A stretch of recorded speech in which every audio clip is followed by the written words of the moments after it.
One of the best ways to present a PowerPoint deck in a Teams meeting is to use the built-in option to add PowerPoint files to the meeting. Simply click the Share Content button and select the PowerPoint file that you want to present. You can choose from your recently edited files, or you can click Browse to select other files. The file is then added to the meeting and it goes straight into presenting mode. As the presenter, you will see the presenter notes on the right and thumbnail views of each slide at the bottom of the screen. You can select any of the thumbnails to jump straight to that slide. Pressing G or selecting the grid view icon will display the thumbnails in a grid view, which can be handy if you have a lot of slides in your deck.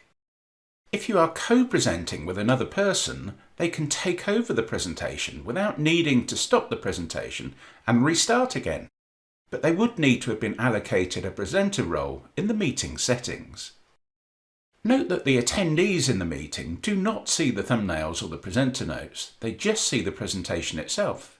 By default, they will be able to navigate through the slides independently, but you can prevent this by selecting the eye icon at the top of the screen. One of the key advantages of presenting a PowerPoint deck in this way is that you can still see the meeting chat or participant panels, which is not possible if you display the presentation by sharing your screen. In summary, presenting a PowerPoint deck in this way has several advantages.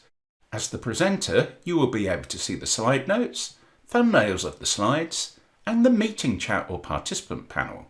You will also be less dependent on your internet bandwidth as you are sharing the file rather than sharing your screen.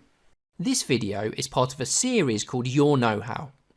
Watch other videos in the series to learn more about Microsoft 365.